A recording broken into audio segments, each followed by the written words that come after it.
So where do you think we're heading with the real estate market and the debt market and all that? I just want to say to people, to borrow 300 million, you've got to be absolutely spot on with the management. And as you know, management is a key for real estate, for businesses, for the government, everything. And if a person cannot manage, we're screwed. So as long as we have our management skills in, we'll do well. Like I don't really care. You know, as I said in front of the room, I said, yea, though I walk through the valley of the shadow of death, I shall fear no evil.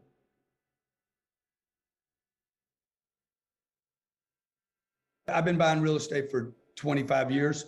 I think we're in a super cycle that has never, ever happened before in our lifetimes.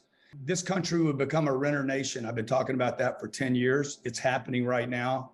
Also, I do not think real estate is overpriced today. I think cap rates will compress to 50% of what they are today. And I think that people are underestimating the $3 trillion, $4 trillion that's been printed. If you look at the amount of money that has been printed and compare that to the amount of appreciation of real values in real estate, the property values have not kept up with the printing press.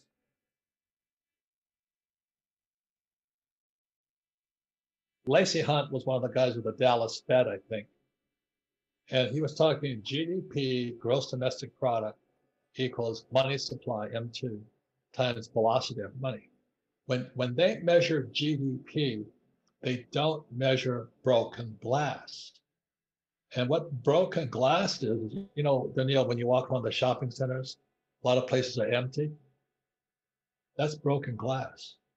That means, so they don't measure the losses. They measure the gains in GDP, but they don't measure the number of shops that are closed. So it's not an accurate number. So ever since Lacey Hunt said that, I went to our friend's place, I'll mention his name, and he was trying to sell me the whole top floor of this building. And I walked into that, and I turned it down because it's office space. I don't understand office. I understand apartment houses. I don't understand office space. So I went into this office building I was supposed to buy. It was 70% empty. That's broken glass. And that means somebody is not receiving the monthly payment.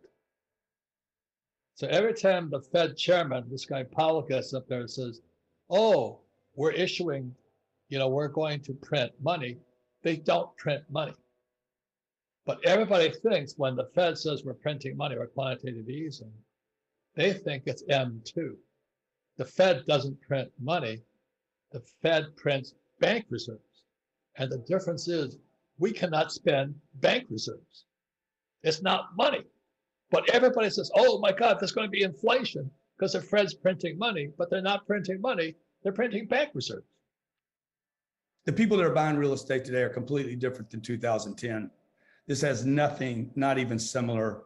These are wealthy people buying second and third homes. This is not a first-time buyer. People are paying either cash or putting 50% down.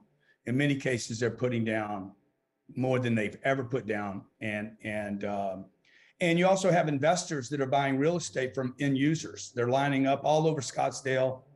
There's 25 offers. This story's told every day. There's 25 offers on a single family home. Everything's going over asking. And the guy that gets the deal is an investor that has no intention of living there, but it's going to Airbnb the property. So let me give you the good news, no matter how bad the news is, okay?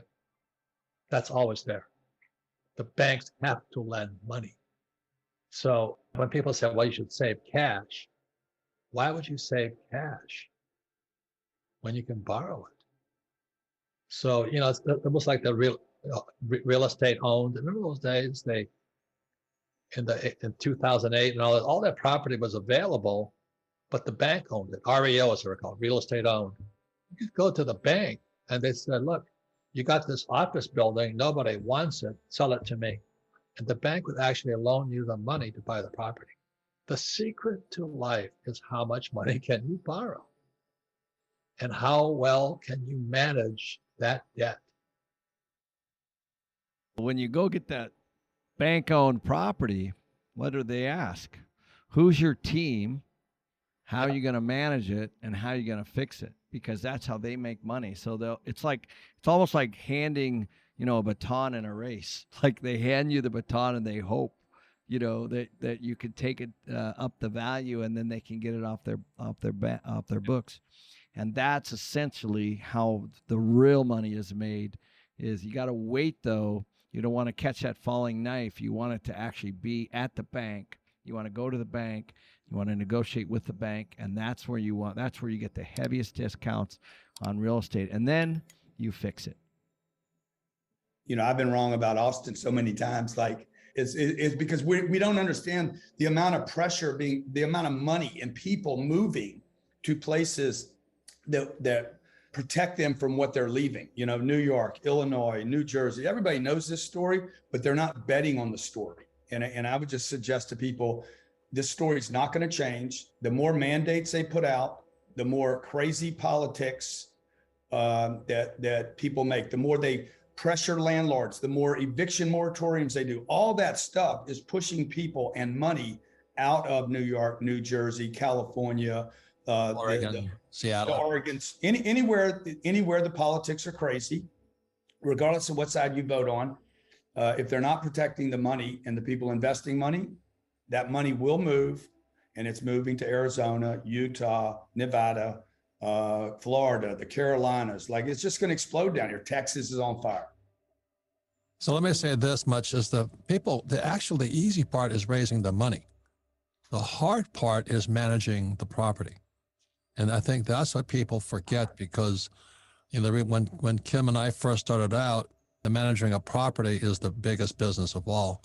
But it also, if you're just a mom and pop, you can only manage so many properties. So what is the secret to going from a small investor to managing, let's say, 150 units at a time? Now, I talk about this a lot, and some people are knocking me right now because prices are so high. And I know that a lot of you are watching have already had that mindset or trying to save for your next property.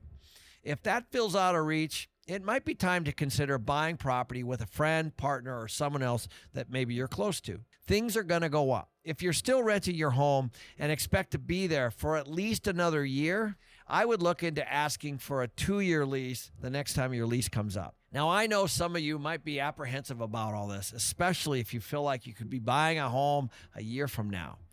I would advise you to cross that bridge when you come to it. As a property owner, I'm not encouraging you to break your lease, but they may work with you if you find a new tenant or sublet your place. Yeah, well, I would say, first of all, just skip the small stuff and go buy big deals. Even if you have to collaborate with somebody else to do the big deals always work better than little deals. If buying your own rental property isn't in the cards right now, a real estate investment trust or REIT are a good way to invest your money. REITs are companies that own and operate real estate for a profit. When inflation rises, so can rental income. Different REITs invest in different types of assets, so you will need to do your homework here. I recommend that if you are investing in REITs, that you take a look at multifamily housing, data centers, and industrial real estate. All three types of this type of real estate are poised to keep going up. And investing in those types of REITs, because it's real estate, will also allow you to basically capitalize on future inflation.